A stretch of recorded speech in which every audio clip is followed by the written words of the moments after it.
Okay, I thought I'd record while I'm on my way home. Yes, I'm recording while driving, but I'm looking at the road, and my hands are not on the phone. Woohoo! Okay, to the challenge directors who are confused or frustrated, I hear your heart. I was there last year. Someone blessed me, and so just shared with me from their heart with regard to resources, which are required, which are suggested. Here's what I'm going to tell you. This is what I used last year, and this is what my daughter, who was not in my class last year, but is in my class this year, will use as a student. As a director, let's go per strand. The first strand is Latin. Actually, the first strand is math, but I actually switch it up. The first and second strand in the challenge guide, I switch up. I do Latin first because kids are bright, and even if they're not morning people, they're awake. So we do the hardest first because I want to get that thing done. And then my goal is for them to have a passion and a love for Latin like I've found. I use for Latin. I use the Amy Tellison's workbook. She divides the lessons a little better than the challenge guide with regard to being so heavy on the front. I like it. It flows better. So I use the workbook. My parents buy the workbook because that's what I recommend. I did it last year. Worked so well last year. We're going to do it this year. Also, the blue Henley. The blue one is the purple book and the blue book. Boom. The white book, which is the Henley answer key. I have one, but I'm not doing anything with it. I feel like, this is me personally, it was a waste of my money because the Henley answer key is not complete. So I personally use Kathy Shepard, her answer key. You could also choose Seton. They have an answer key for the Henley first year. So those are it. I'll be honest, the trivium table for Latin, I never used it in class, and I didn't recommend my kids use it because a lot of the charts in the workbook repeat, kind of like essentials charts.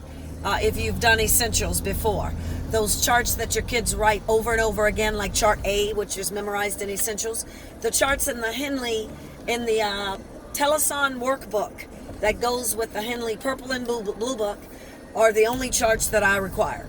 So that's Latin. Now math. Math is easy because, yes, I use Saxon math as a requirement as a director tutor. My students use whatever their teacher parents tell them to use because math is, of course, supplemented outside of CC. Not supplemented, but math applications are based on what your household desires for your student to use. My daughter uses teaching textbooks at home. I use Seton in the classroom because I'm a director. Boom. Not Seton, Saxon. I do like Saxon, but it's too black and white for her. She would not like it. She wouldn't roll with it. And she loves math. It's because of teaching textbooks. Boom. So that's what my student uses and what I use for math. Boom. Now, the next strand is research. For the research strand, there is the sketchbook that is the nature sketchbook. I call that recommended. I didn't require any student buy it last year.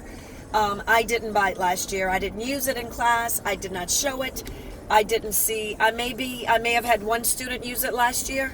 I will tell you, it's a good book, actually, to be honest with you, because it has a place for drawing and it has lines for writing. So their papers can go right into the sketchbook. After having said that, though, if you go to Walmart and get you a sketchbook, you could actually tape 8.5 by 11 sheet of loose leaf paper if you want your students' research papers to be in their book with their sketches. So boom, there you have it. $5 for the research for the sketchbook at Walmart. And in fact, I have to be honest, I'm actually buying them for my students. That's one of my gifts to them. It can be used as a brain book, but we're not doing the brain book this year. We're using the binder system. So they'll have a binder with all their stuff in it, which alleviates the need for a brain book. So I'm buying the same book that I bought last year and used it as a brain book. This year, I'm going to have the kids use it as their nature sketch journal. And I'm going to show them where if you put a piece of paper, loose leaf paper on the right side, you draw your sketches on the left, boom, you can do that. The reason I'm doing it that way is because a lot of my kids who write their papers, it takes more than one page. So they ended up having to add paper to whatever they were doing anyway. So that's research. That is it.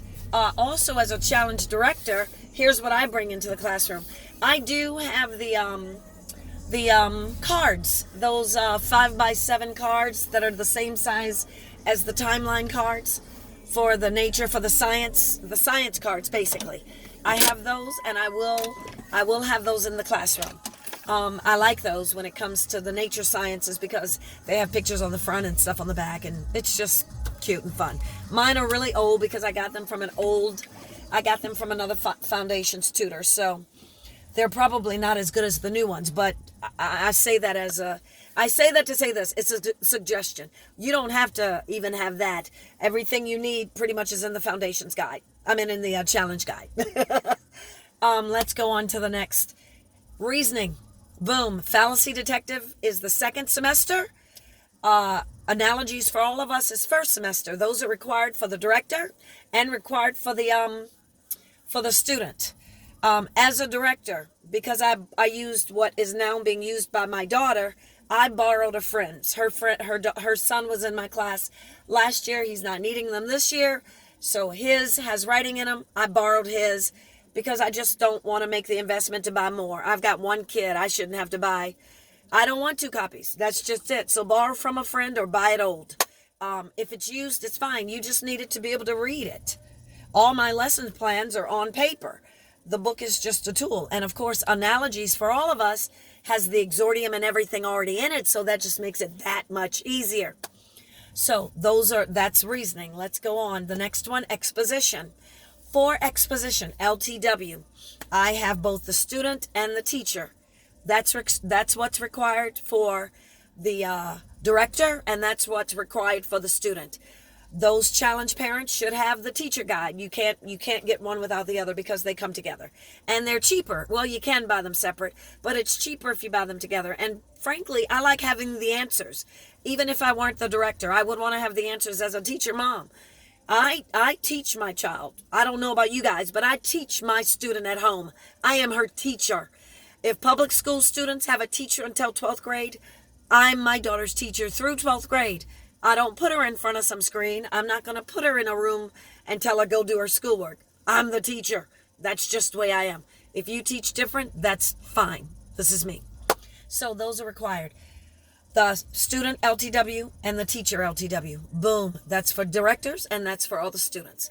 And last but not least, debate. One of my other favorites, cartography and debate. No, I'm sorry. Debate and Latin are my favorite subjects. I do like reasoning too.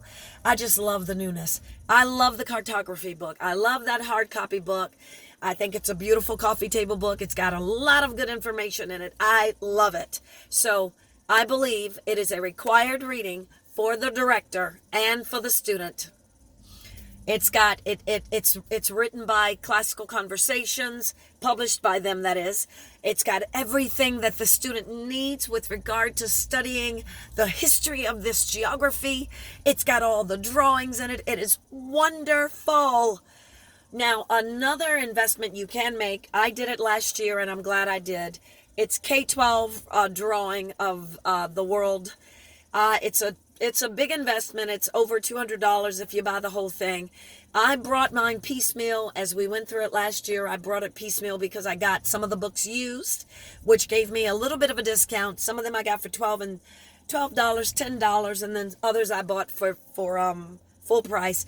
But I got the whole set of K-12, how, draw the world from the U.S., Canada, North America, South America, Africa, Asia, Europe, Antarctica, Oceania. I've got the entire world that in the K-12 draw curriculum. I bought it for me because I just wanted to be good about drawing the world, and that's what I use in classroom, and I draw the world myself, and I've used some other tools from CC, from other directors, and who've used the K-12 program. And it just works for me. But that's a suggestion. It's not at all a requirement. The only requirement is that cartography book. Great book. Oh, back to exposition. Of course, the I believe the director should have all the books. I believe it's a requirement that the director has all the books. I don't care how you read the books. If you read them audibly, I think you as a director should have all the books. But I guess you can consider it a suggestion. If you read the books audibly, that's fine. I read some of them audibly last year, and I will definitely read them audibly again because I'm more, getting familiar with them all again. But I think it's important that the director have all the novels, and of course, every student should have all the novels.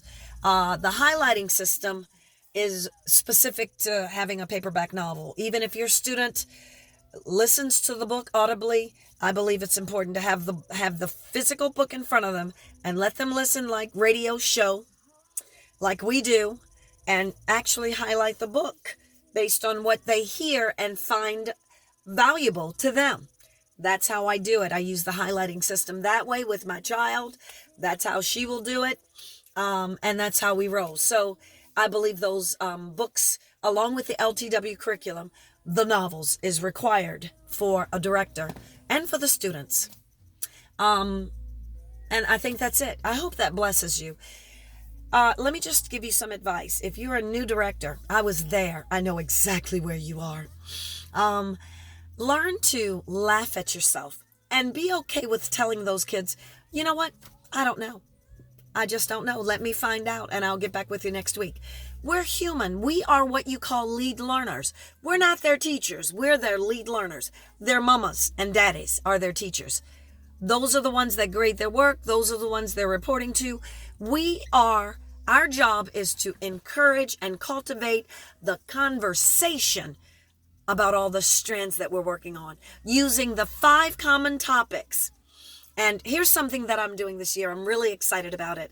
Last year, I gave my class a party mid-year at the end of the first semester and a party at the end of the second semester. At the end of the first semester, it's the holidays. So we had a s'mores party in my backyard, fire pit going, lanterns lighting the way. We were going to look at the movie out back, but it got so cold, we decided to look at the movie inside. So, but I'm going to do that again this year. What I'm going to use is the 5 common topics. I've laminated each of the common topics, just the name, definition, testimony, comparison, the other 2, which forgive me for not remembering. I'm going to paste them on the wall in my room every week, or I'm going to put them on the table, but they're going to be somewhere in the room. And my goal, being the first challenge level director, is to give these kids an understanding of how to have a conversation, an objective, critical thinking conversation, dialectic discussion, using those 5 common topics. We're gonna use them every week, and the kids are going to, from the beginning of the morning all the way to the evening, just 5 common topics. I want the kids to. The goal is to identify what topic we're using at whatever given time they choose to recognize. They go to the wall or go to the table, grab the topic, bring it to me, and give me proof that they know that we're doing comparison. What is it that we did that tells you that it's comparison? And every week, if they can identify all 5 of the common topics, then at the end of the year, they get a party. At the end of the first 15 weeks, they get a party, which I'm going to do anyway, but I'm not going to tell them because I want them to get used to the common topics. That way, they get it at gut level. So that's it. That's what we're doing. And I think that's a great way to do the common topics. And I plan to I'm going to post a video up here to let you know what I mean about, if you don't have any understanding of the 5 common topics, I'd be happy to let you know. So look out for that video, and I hope this blesses you if you're frustrated about what the heck is required as a Challenge A director. I hope you're no longer frustrated, and I can tell you, you're going to love it. Look forward to it, okay? Y'all be blessed. I'll see you next time. Until then, shalom, shalom. Bye.